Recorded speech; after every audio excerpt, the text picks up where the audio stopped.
Tuhan banyak mengajarkan hal-hal yang kadang-kadang saya tidak bisa mengerti, saudara. Yang seringkali hal yang tidak kita harapkan itu yang Tuhan bawa untuk kita masuki. Kita nggak bisa menggugat apa yang Allah sudah rencanakan, tapi kita juga kadang-kadang nggak bisa terima apa yang Allah rencanakan itu. Sekalipun kita bisa hafal banyak lagu-lagu rohani yang mengindikasikan satu ketaatan kita dengan Tuhan, tapi seringkali kita harus jujur bahwa lagu tersebut kita nyanyikan hanya sekedar suka dengan iramanya. Dan seringkali hal ini menjadi satu, kalau kemunafikan nanti dibilang terlalu kasar, satu ketidaksesuaian antara nyanyian, kata-kata yang kita nyanyikan dengan sikap hati yang harus kita nyatakan kepada Tuhan. Terus terang saya katakan, lagu Walau Seribu Rebah itu mengingatkan saya beberapa waktu tahun yang lalu ketika keadaan hampir tak tertolong. Selama beberapa minggu tugas kerja saya hanya mencari Tuhan. Saya katakan ada satu perbedaan yang harus Tuhan buat antara orang yang mencari Engkau dengan orang yang mengandalkan dunia. Sekalipun terlambat, tapi Tuhan tidak pernah terlambat. Sekalipun kelihatannya manusia bilang gini, sudah begini keadaannya, tapi Allah sanggup membuat keadaan yang hancur sekalipun menjadi keadaan yang lebih baik. Amin. Karena Dia Allah yang creatio ex nihilo, Allah yang dabar, Allah yang menciptakan. Menciptakan bukan berarti membuat sesuatu yang sudah ada, tapi membuat segala sesuatu yang belum pernah ada. Itulah Paulus katakan, apa yang tak terpikirkan, tak terbayangkan, itu yang Allah berikan buat saya dan saudara. Amin. Ada satu bagian kisah kehidupan bangsa Israel yang membuat Musa tidak layak masuk tanah Kanaan. Sebetulnya ini peristiwa kecil, namun sikap dan karakter orang Israel yang tegar tengkuk membuat mereka tidak bisa menikmati sepenuhnya berkat Tuhan. Keluaran 17 ayat 1 sampai 8. Kemudian berangkatlah segenap jemaat Israel daripada Gunung Sin, berjalan dari tempat persinggahan ke tempat persinggahan sesuai dengan titah Tuhan, lalu berkemahlah mereka di Rafidim, tetapi di sana tidak ada air untuk diminum bangsa itu.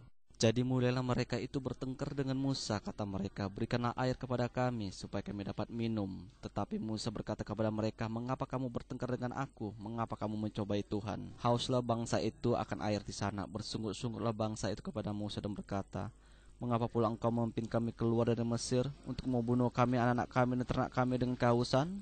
Lalu berseru-serulah Musa kepada Tuhan, katanya, apakah yang akan kulakukan kepada bangsa ini? Sebentar lagi mereka akan melempari aku dengan batu. Berfirmanlah Tuhan kepada Musa, berjalan di depan bangsa itu dan bawalah beserta engkau beberapa orang dari para antara tua-tua Israel. Bawalah juga di tanganmu tongkatmu yang kau pakai memukul sungai Nil dan pergilah. Maka aku akan berdiri di sana di depanmu atas gunung batu di Horeb. Haruslah kau pukul gunung batu itu dan dari dalamnya akan keluar air sehingga bangsa itu dapat minum.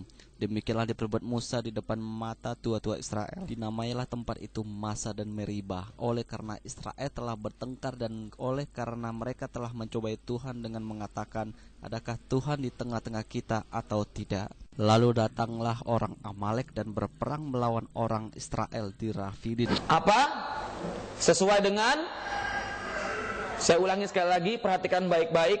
Berjalanlah dari tempat persinggahan ke tempat sesuai dengan. Saya mau katakan buat Bapak Ibu Saudara, kalau saya percaya kita setujui bahwa Tuhan lah yang memimpin Israel ada di Rafidim. Amin. Amin. Perhatikan kalimat tadi, dari tempat persinggahan ke tempat persinggahan sesuai dengan. Berarti kita harus setuju statement ini bahwa Tuhan yang memimpin Israel sampai ke Rafidim. Amin. Nah, masalahnya adalah ketika Tuhan memimpin Israel ke Rafidim, kita tahu bahwa Allah tidak pernah mendatangkan kecelakaan buat kita. Amin. Allah tidak pernah mendatangkan hal yang buruk buat kita. Amin. Cuman masalahnya perhatikan baik-baik, ini satu ayat tapi disimpulkan dengan luar biasa. Israel berangkat dari padang gurun Sin, berjalan ke tempat persinggahan, sampai ke tempat persinggahan lainnya sesuai dengan titah Tuhan. Dan sesuai dengan titah Tuhan, mereka berkemah di Rafidim. Tetapi di sana tidak ada air untuk Saudara, kalau kita secara logis berpikir, kenapa Tuhan membawa Israel ke Rafidim yang tidak ada air untuk diminum? Saya setidaknya seperti ini pernah pernah mengikuti latihan dasar militer dalam hal cinta alam. Salah satu nasihat yang paling dicamkan oleh kami adalah kalau bikin tenda, cari sumber air. Kalau ingin istirahat, bikin base camp dalam pendakian, setidaknya cari sumber air, karena disitulah kehidupan. Dan kalau kita ikuti hal tersebut, maka pimpinan Tuhan ini luar biasa, saudara. Saya berpikir berulang-ulang, kenapa Tuhan membawa Israel berkemah di tempat yang tidak ada airnya? Saudara tahu nggak apa arti Rafidim? Arti pertama Rafidim adalah menyebar, to spread, menyebar. Yang kedua, Rafidim juga berarti menyegarkan dan memberi kenyamanan, to refresh and to comfort. Jadi arti nama Rafidim itu menyebar dan menyegarkan atau memberi kenyamanan. Pertanyaan kita pagi hari ini, sesuai nggak dengan nama yang ada, dengan kondisi yang ada? Rafidim artinya menyegarkan, namun Rafidim tidak ada air. Tuhan membawa Israel ke sebuah tempat yang memiliki makna menyegarkan. Kalau kita berpikir pondok bunga, pasti ada bunganya. Nah, namanya Rafidim artinya tempat yang menyegarkan, namun tidak memiliki air. Apanya yang segar?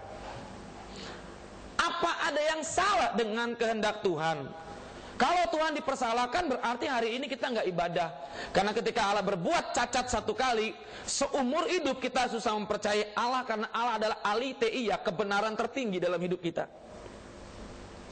Saudara, ternyata dari apa yang kita baca tadi, saya ingin kita belajar yang pertama, pimpinan Tuhan atas hidup kita tidak bergantung pada kemauan kita, bahkan keadaan yang ada. Statement pertama dari ayat demi ayat yang tadi kita baca. Ayat 1 berkata, Tuhan memimpin berjalan dari tempat persinggahan ke tempat persinggahan sesuai dengan titah Tuhan.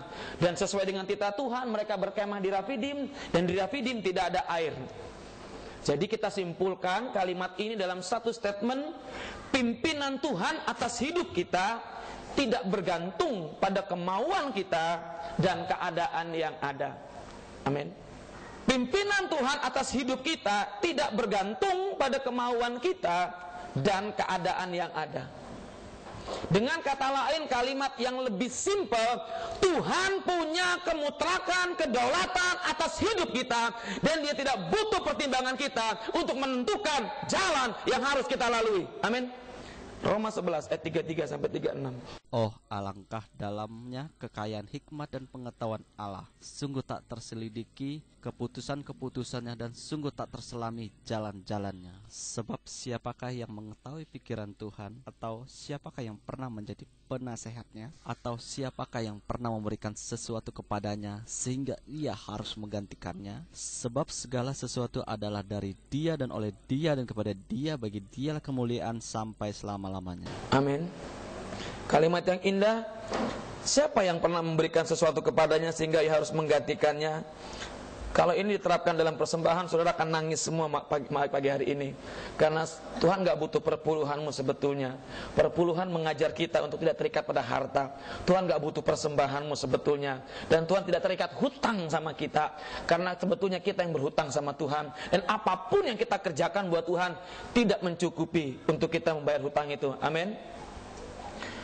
Dikatakan di sini bahwa siapa yang mengetahui pikiran Tuhan? Yang mengetahui pikiran Tuhan hanya Tuhan sendiri. Amin. Dan pikiran itu ada dalam Roh Kudus yang hari ini yang saudara dan saya yakini ada dalam hatimu dan hatiku. Dan kalau demikian, otomatis bahwa dalam hidup saya dan saudara, kita memiliki petunjuk untuk kita mengerti kehendak Tuhan. Amin. Saya katakan kita punya GPS rohani, Global Positioning Service. Kita punya cara untuk menangkap kehendak Tuhan. Jadi tidak ada alasan buat saya dan saudara untuk berkata, I don't know, aku nggak tahu kehendakmu Tuhan. Karena kita yakin kita punya Roh Kudus dalam hatimu dan hatiku. Saya nggak peduli kalau dari gereja mana, karismatik, HKBP, GPIB. Yang penting Roh Kudus tidak mendiami seseorang berdasarkan denominasi orang, tapi keterbukaan hati orang tersebut. Amin.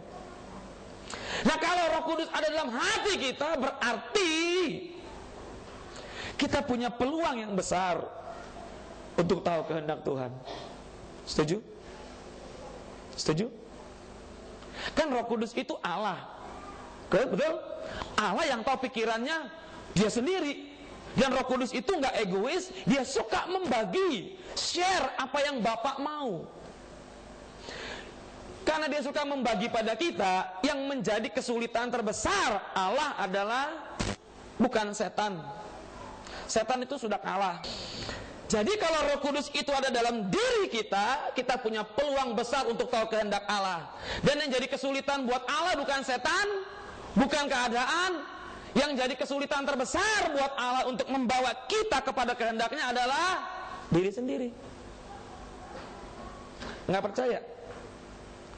Kalau ditanya pagi hari ini siapa yang percaya Roh Kudus di hatimu, pasti semua angkat tangan, karena tidak ada yang mau Roh Kudus ada dalam hati kita. Saya ulangi sekali lagi, kita nggak akan ada yang mau berkata, oh Tuhan, aku ada Roh Kudusnya. Tidak, kita pasti berkata kita memiliki Roh Kudus. Amin. Kita sepakati bahwa Roh Kudus itu ada di hati kita. Amin. Kenapa Roh Kudus gak bisa maksimal buat kita? Karena kita punya pertimbangan, punya pola pikir yang berbeda dengan pola pikir Allah. Karena Allah melihat jauh ke depan, kita melihat jauh ke depan sini. Allah melihat jauh ke depan sana, kita melihatnya sebatas yang bisa kita lihat. Penerbangan membutuhkan radar, karena radar melihat apa yang tak terlihat oleh mata jasmani. Betul? Dan radar itu saya umpamakan Roh Kudus dalam hatimu dan hatiku. Dan Roh Kudus memimpin tidak bergantung pada kemauan kita sebetulnya. Karena kalau bergantung pada kemauan kita, bukan Roh Kudus yang memimpin kita, tapi kita yang memimpin Roh Kudus. Iya enggak?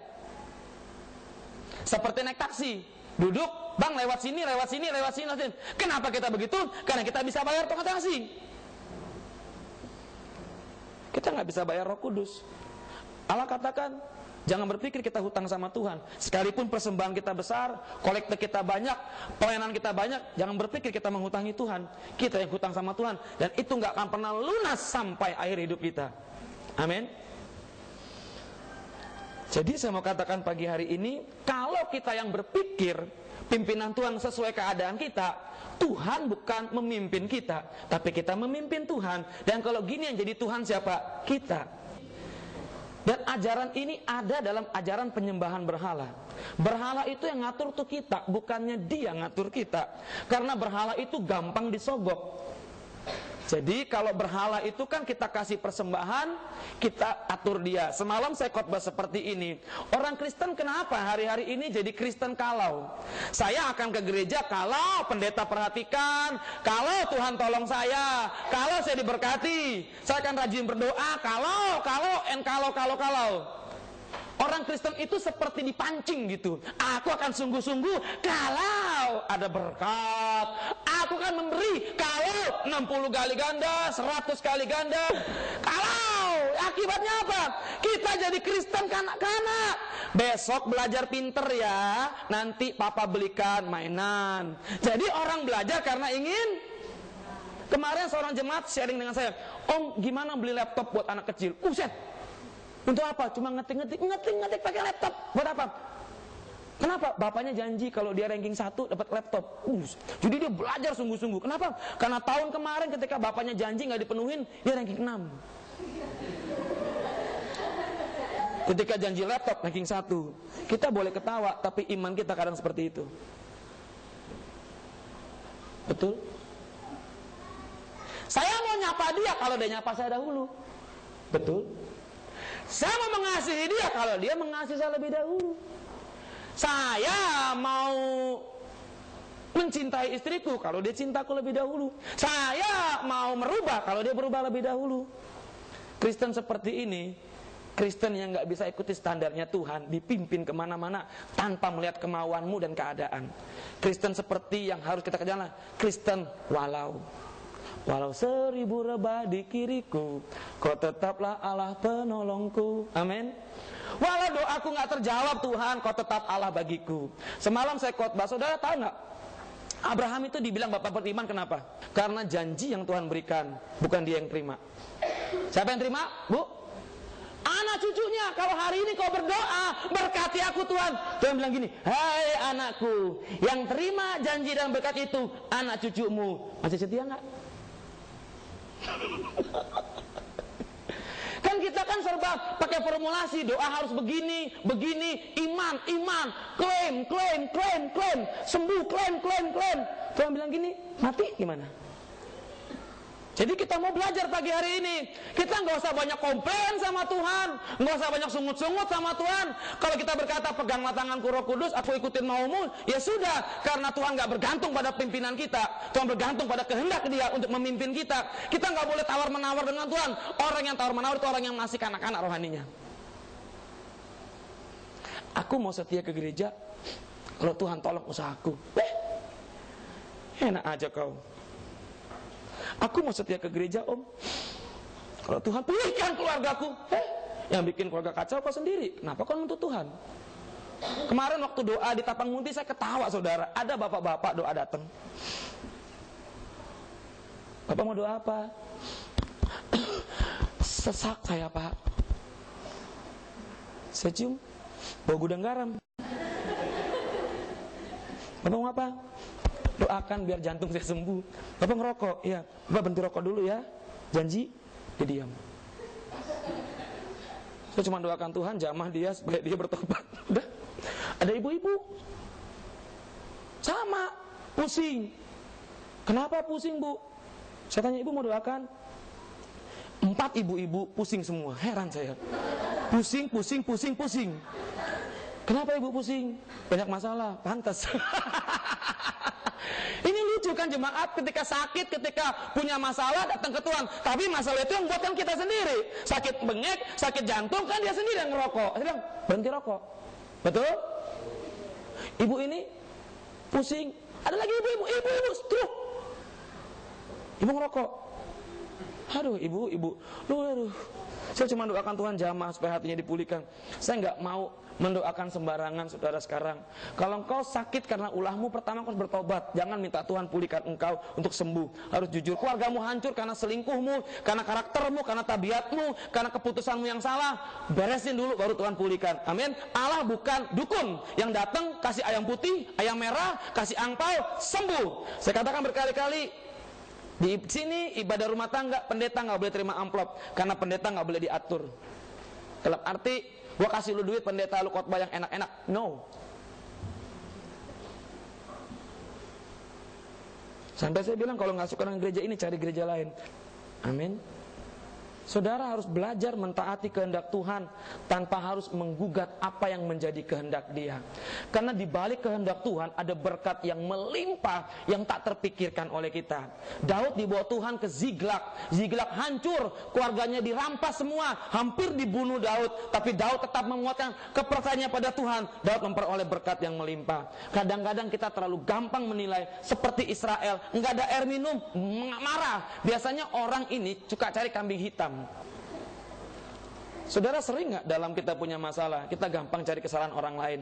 Padahal sebetulnya 99% masalah terjadi hanya karena keputusan kita, sikap kita, karakter kita yang tidak benar menyikapi sebuah keadaan. Amin. Jadi poin yang pertama, saya ingin katakan kalau saudara siap dipimpin Tuhan, Tuhan nggak akan bergantung pada kemauanmu. Tuhan punya kedaulatan penuh. Tuhan hanya bergantung pada kehendaknya. Sebab Yesaya 55 ayat 8 berkata seperti ini, sebab rancanganku bukanlah rancanganmu, jalanmu bukanlah jalanku, demikianlah firman Tuhan, seperti tingginya langit dari bumi, demikianlah tingginya jalanku dari jalanmu dan rancanganku dari rancanganmu. Amin. Kenapa kita punya visi terbang lebih tinggi bersama denganmu? Kalau dia semakin tinggi kita angkat, dia semakin luas pandangannya. Betul? Betul? Begini kan gini. Mana Pak Julius? Mana ini? Kalau saya bilang gini, stop. Ngeliat kan? Terima kasih. Alat peraga.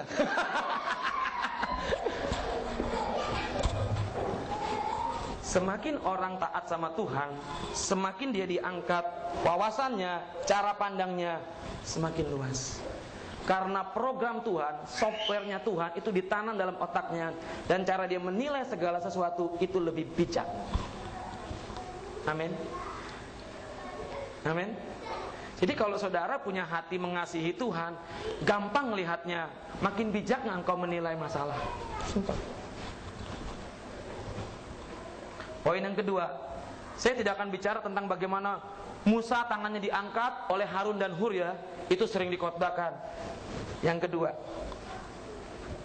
setiap level yang baru akan selalu ada tantangan baru yang kita hadapi. Tapi tujuan dari tantangan tersebut untuk memperbesar kapasitas kita. Saya mau katakan, Rafidim itu ada di daerah yang terakhir sebelum Israel naik ke Gunung Sinai. Di Gunung Sinai Israel menerima 10 perintah Taurat. Amin. Di Gunung Sinai Israel menerima perintah Tuhan, 10 Commandments. Dan Israel sudah sampai di level yang akan bertemu dengan Tuhan di Gunung Sinai. Israel sudah jauh meninggalkan Mesir. Level Israel sudah jauh meninggalkan Mesir, sudah naik. Mereka akan bertemu dengan Tuhan, menerima perintah Tuhan langsung. Amin. Berarti Israel ada di level yang baru. Dan di setiap level yang baru selalu ada tantangan yang baru. Tapi tujuan tantangan tersebut bukan untuk membuat kita lemah, tapi memperbesar kapasitas kita. Saudara lihat Israel ketika ada di Rafidim, karakternya belum berubah loh. Selalu, apa kau mau buat kami mati? Di Mesir kami bisa enak. Mereka punya karakter budak. Kadang-kadang kita seperti itu. Sudah Kristen puluhan tahun, kalau punya masalah, Tuhan, apa begini? Apa kau ingin aku menderita terus Tuhan? Apa Tuhan nih? Gak mikir kau Tuhan? Capek aku hidup nih.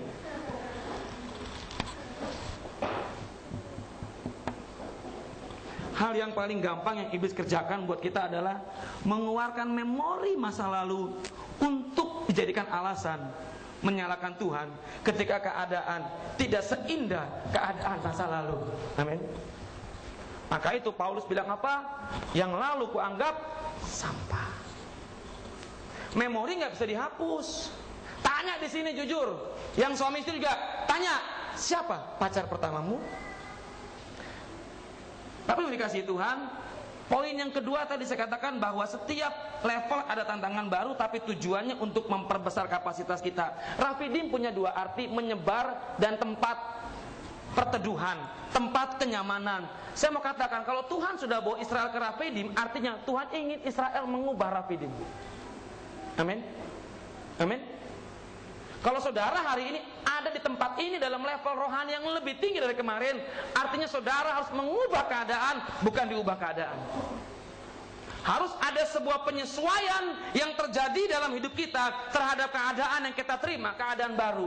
Saya katakan berkali-kali, kesalahan terbesar orang Kristen adalah tidak siap dengan keadaan baru. Saudara berdoa, dijawab Tuhan, tapi saudara nggak bisa hidup dalam keadaan doa yang dijawab. Engkau berdoa dipulihkan Tuhan, Tuhan pulihkan engkau, yes, tapi hidupmu tetap dengan standar yang lama. Engkau berdoa minta ini, minta itu, yes, Tuhan berikan, tapi hidupmu dengan pola pikir yang lama. Akibatnya apa?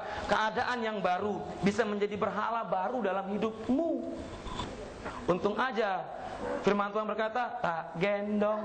Ada di Alkitab, aku menggendong kamu. Oh, kalian salah pikirannya sih. Tak gendong kemana-mana. Ada. Ya saya bilang apa? Sampai masa Tuhan aku menggendong kamu. Kalau bahasa Jakartanya, kata Tuhan kepada kita, tak gendong. Maka dari itu pendeta harus kreatif. Jangan ini nggak boleh. Tetap tangkap lagunya, enak. Asik toh, enak toh. Kadang-kadang berkat bisa menjadi berhala baru buat kita. Yang punya pacar pun belum tentu hidupnya lebih baik daripada sebelum dia pacaran. Yang menikah pun kadang-kadang mati rohani ketika dia menikah. Maka dari itu pernikahan adalah lembaga yang orang belum menikah ingin buru-buru masuk, tapi orang yang sudah menikah ingin buru-buru keluar. Kalau nggak percaya, tanya yang sudah menikah. Maka itu ada namanya bulan madu. Karena bulan madu itu sebulan. Selebihnya kepahitan kau. Nggak percaya, tanya udah nikah. Belum nikah kan? Tuhan, pakai bahasa udah nikah, keluarkan aku Tuhan. Tapi kan nggak semua. Tapi setengahnya merasakan ketika bulan madu berakhir, masuklah tahun-tahun kepahitan. Maka dari itu pernikahan adalah nano, manis, asam, asin, enak rasanya. Apapun yang kita dapatkan hari ini, karena doa terjawab, kondisi yang kita hadapi, jangan pernah menggugat keputusan Tuhan. Yang pertama. Yang kedua, sesuaikan dirimu dengan keadaan yang ada. Karena Tuhan gak menginginkan kau diubah oleh keadaan, tapi kau mengubah keadaan. Penyesuaianmu bukan berarti kau diubah, tapi penyesuaianmu adalah karakter ilahi harus lebih kuat lagi menguasai keadaan. Ketika orang miskin, dia bisa minta diperkaya. Amin. Ketika dia diperkaya, apakah hatinya tetap mengasihi Tuhan dengan sungguh ketika seperti dia miskin? Ketika orang belum punya jabatan, mungkin doanya begitu kencang, tapi ketika orang punya jabatan, mungkin doanya kurang. Dan itu saja di berhala kita sehari-hari. Ketika orang belum punya pacar, mungkin pelayanannya lebih sungguh, tapi ketika punya pacar, dia harus bergumul menjaga kekudusan hatinya. Ketika orang belum menjadi apa-apa, mungkin dia bisa mengasihi Tuhan, tapi ketika orang sudah menjadi apa-apa, sulit buat dia untuk membagi hati. Masalahnya adalah yang tahu kapan mengangkat, kapan menurunkan adalah Tuhan. Kalau Tuhan siap mengangkat saudara, dia mempersiapkan kapasitasmu sesuai dengan kebesaran keadaannya, kebesaran otaknya, pikirannya yang tak terselami. Maka dari itu Daud dibentuk dengan sangat sulit, Ayub dibentuk dengan sangat sulit, bahkan Abraham dibentuk dengan sangat sulit. Sehingga apa? Dari mereka lah Allah bisa mempercayakan banyak hal untuk memberkati orang lain. Kita sering berkata ingin menjadi berkat. Ingin menjadi berkat bukan hanya keluarkan kantongmu, engkau kasih orang lain kiri kanan. Tapi ingin menjadi berkat adalah ketika inti hidupmu, hatimu itu memancarkan Kristus. Karena kalau cuma standarnya duit, saya pikir orang Kristen kalah. Apalagi motivasi orang Kristen memberi, karena kalau Yesus tuh nggak ngasih duit pada murid-muridnya, dia ngasih hidupnya. Maka itu 3,5 tahun bersama dengan dia. Amin. Amin. Benar. Jadi kalau orang ingin posisi tinggi, kalau karakternya nggak siap, hancur kau. Amin. Orang ingin kaya, hatimu terikat sama kekayaanmu, hancur kau. Orang ingin istri, suami, tapi hatimu nggak bisa berbagi sungguh-sungguh buat Tuhan, hancur rumah tanggamu. 2 hal, pimpinan Tuhan itu mutlak atas hidup kita. Amin. Saudara siap masuki level ini? Bahkan Yesus pun ketika di dunia sebagai manusia, dia harus taat pada kemutlakan Bapa yang berkata, kalau cawan ini boleh berlalu Tuhan berlalu, tapi kalau enggak. Yesus aja taat sampai mati, apalagi kita yang bukan siapa-siapa. Kalau Tuhan butuh kita sebatas karena Tuhan mengasihi kita, mau memberdayakan kita. Amin. Amin.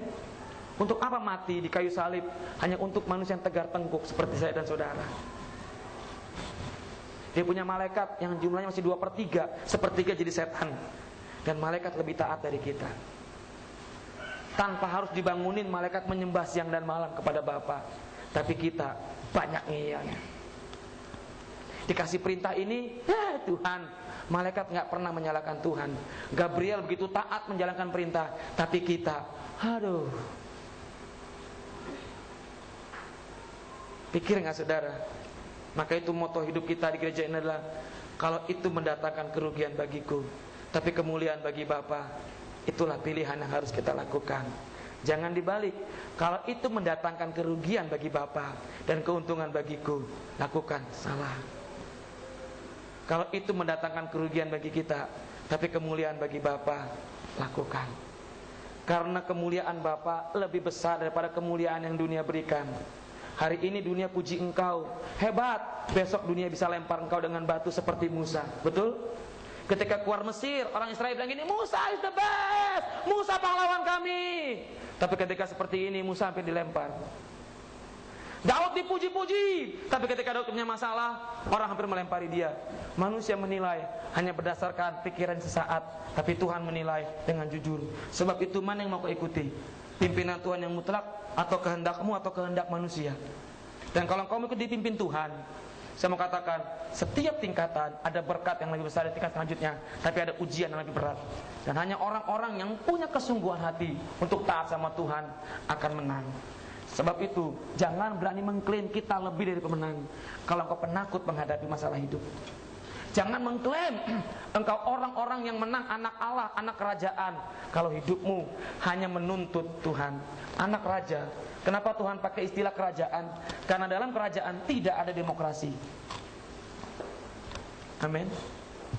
Kerajaan Allah mutlak, Allah yang menjadi sumber segalanya.